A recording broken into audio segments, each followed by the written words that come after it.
आज इस मिलन समारोह के कार्यक्रम में उपस्थित मंच पर पार्टी में आए हमारे नए सदस्य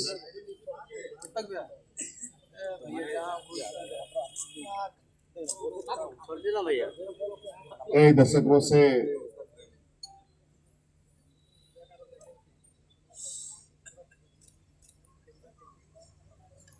जनजातीय वर्गों के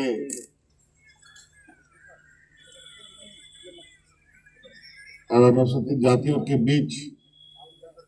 सक्रिय रहे विधायक केदार हाजरा जी और हमारे पार्टी के बहुत पुराने नेता रहे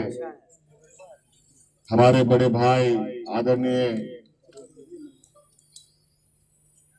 दुर्गा सोरेन जी के साथ कंधे से कंधे मिलाकर युवा राजनीति की नींव रखने वाले और झारखंड आंदोलन के भूमिका में रहने वाले बड़े भाई उमाकांत रजत जी,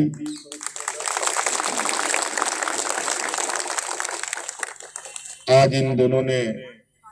पार्टी पर अपनी आस्था जताई है और पार्टी पर शामिल होने का भी काम किया। कई पत्रकारों का बहुत कॉमन सवाल होगा कि चुनावी माहौल है, ऐसा है वैसा है, आज चुनाव हो रहा है तो लोग आ रहे हैं जा रहे हैं, आपको कैसा लग रहा है? झारखंड मुक्ति मोर्चा इस राज्य का पार्टी नहीं है, इस राज्य का सिपाही है। हम लोग इस राज्य के आदिवासी, मूलवासी, दलित, पिछड़ा, गरीब, गुरुआ, अल्पसंख्यक के प्रति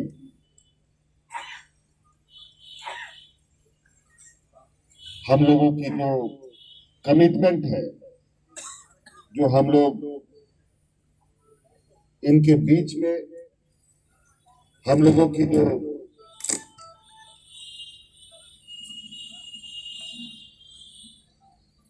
एक संबंध है, एक रिश्ता है, जिसके बदौलत मात्र एक दो लोग इस राज का सपना देखने वाले लोग अकेले निकले राज अलग करने को। कारवां जुड़ता गया। आज हमारे उन वीर शहीद और आंदोलनकारियों के बदौलत झारखंड मुक्ति मोर्चा इस राज्य का इतना बड़ा वृक्ष हो चुका है, जिसके छांव में इस राज्य के 3.25 करोड़ जनता आराम, चैन और सुख की नींद सो रहा है। सबके चेहरे में मुस्कान, हर वर्ग और विशेषकर आप सबको मालूम है संविधान में आदिवासी, दलित, पिछड़ों को कई तरीके से उनको संरक्षित करने का, उनके अधिकार को संरक्षित करने के प्रावधान किए गए। देश आजाद होने के बाद से आज तक आप देखिए कि आदिवासी, दलित, पिछड़ों की क्या हालत है। आज के दिन में भी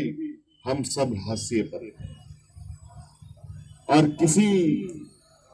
लंबे संघर्ष के बदौलत अगर हम कहीं पहुंचते भी हैं तो आदिवासी दलितों को किस तरीके से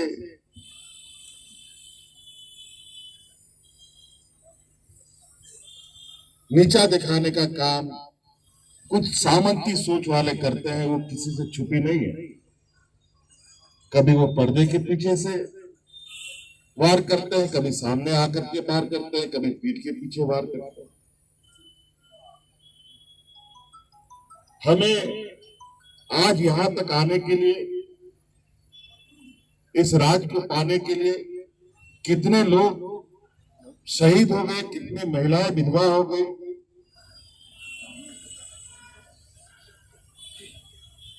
भारत देश की आजादी की लड़ाई से कम जहां की लड़ाई नहीं रही। आज यहाँ के आदिवासी दलित पिछड़ों ने एक लंबी जंग और लंबी एक बड़ी कुर्बानी के बाद 40-45 सालों में इस राज्य का अपना वजूद बना, इस राज्य को अपना वजूद दिया। और एक वजूद पाने के बाद 24 साल, 19 साल, 20 साल के बाद, पूरी जद्दोजहद के बाद इस राज्य में आदिवासी मूलवासी की सरकार 2019 में बनी। और 2019 में सरकार बनने के बाद अब चूंकि सभी सूचनाएं दुनिया में प्रसारित होती, कोरोना जैसे चुनौती और राजनीतिक षड्यंत्र किस तरीके से इस राज्य में दिखा, और आज इन चुनौतियों के बीच में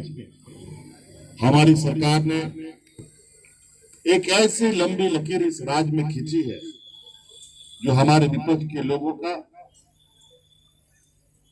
उनकी नींदें उड़ी हुई है।